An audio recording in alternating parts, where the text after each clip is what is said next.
Welcome to Pakistan.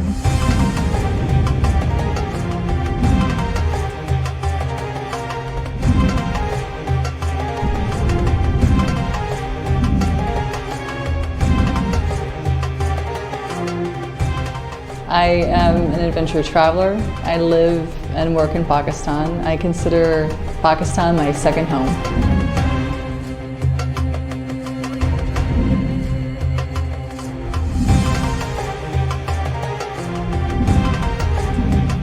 I am Dr. Abdus Samad and I am Director Archaeology and Museums for Khyber Pakhtunkhwa, which means I am responsible for 12 museums throughout the province and more than 6,000 archaeological sites. These days, the government is focusing on heritage tourism.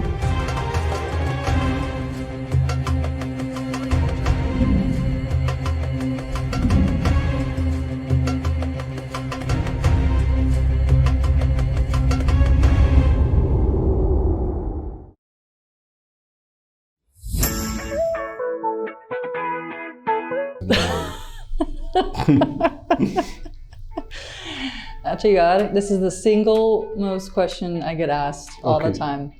I am an adventure traveler. I live and work in Pakistan. I consider Pakistan my second home.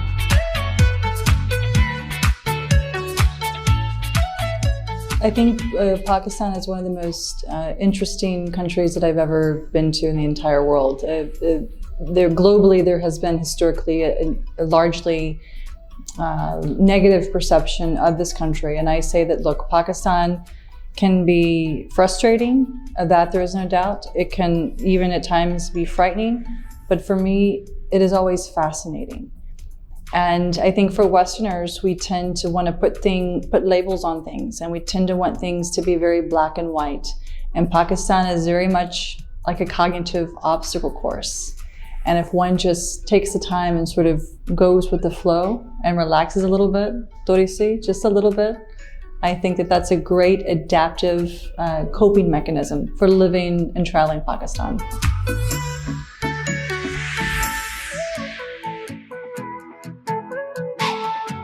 I am Dr. Abdus Samad and I am Director Archaeology and Museums for Khyber Pakhtunkhwa, which means I'm responsible for 12 museums throughout the province and more than 6,000 archaeological sites.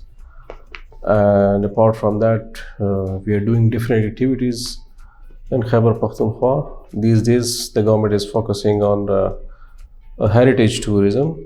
My background is I'm trained as a professional archaeologist. I did my PhD from Germany. That was the origin of Hinduism in Gandhara, to trace the origin of Hinduism in Gandhara. And after that, I went to USA through Fulbright scholarship, and I spent some time to do research on Kailash Valley, to know the origin of Kailash culture through archaeological sources.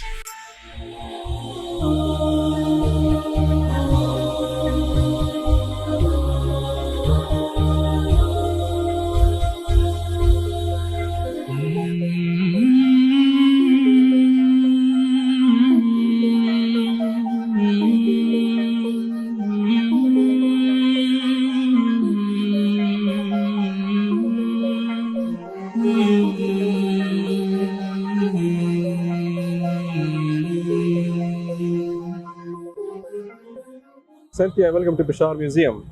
Good, buddy. Well, before entering museum, I just want to tell you about the building. The building itself is a monument. It's a mixture of Victorian and Indian style of architecture. And before being a museum in 1906, you know what was it? I have no idea. It was a dance club, basically. So it was a dance club. It was a ballroom, and on my right side there is a governor house, and this museum was connected through overbridge. So it was used during the evening time for social activities for dance purposes. Acha. Yeah. So this was a dance hall. Yeah. Very cool. Yes. Zabras. Chale? Chili. Let's go. Let's go.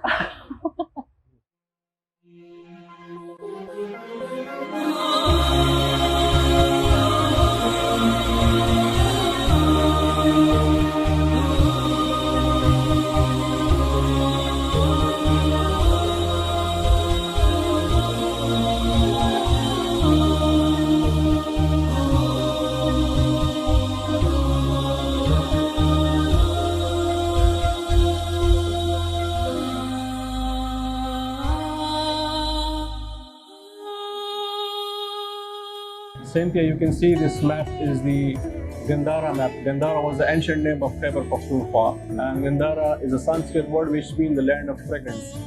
So all these yellow dots you can see, these are major archaeological sites, and the Peshawar Museum collection is coming from these sites.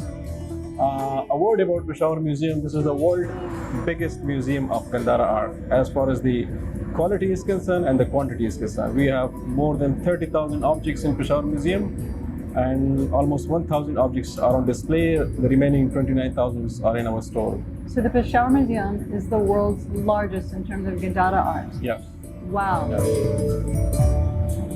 So we're talking about, so we've got a number of symbols here across the map. Yeah. And so what exactly do these symbols mean? Yes, these yellow symbols means that it is indicating the collection of Peshawar Museum is coming from these sites. You can see Jam Road, Ali Masjid, Peshawar, Chasada, Takht-e-Bahi, Jamalgadi, Sirsa. I mean, it's the larger Gandhara region is shown in this map, including the part of Afghanistan, Jalalabad, Bamiyan, and also part of Punjab, Islamabad, Rawalpindi, and Texla region. So And where are we now currently? we are exactly here now. Okay. This is Peshawar. All Yes, right. Yes. And so, What do you think about a word about this floor? I think this floor is amazing. This looks like floors that I grew up in. Yeah.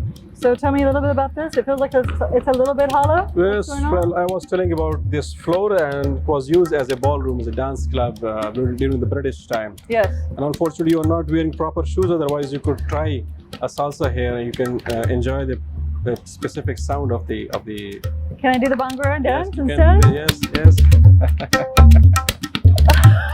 Not quite as effective as the salsa.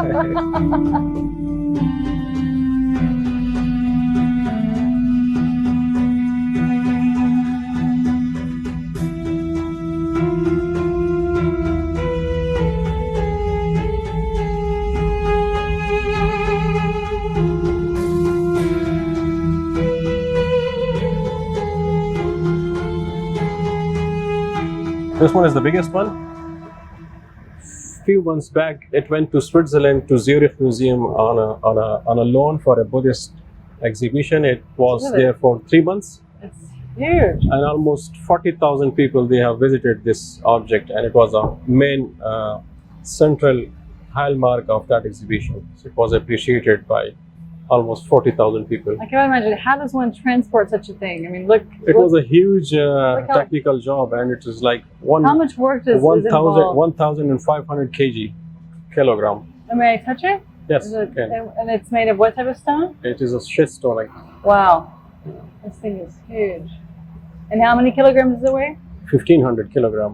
Oh. Yeah.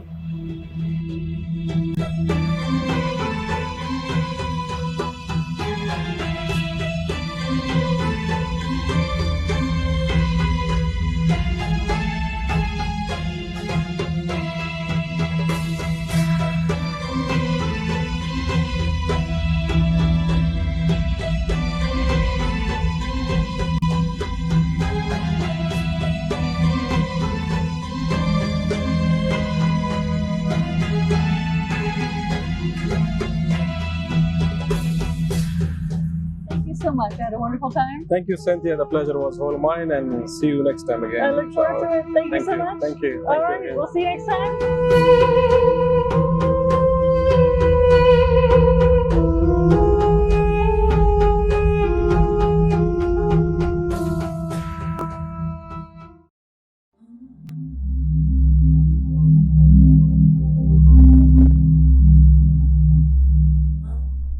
I've been traveling this country for over 10 years. It's been through its ups and its downs. And now I want to take you on a journey through Pakistan like you've never seen before.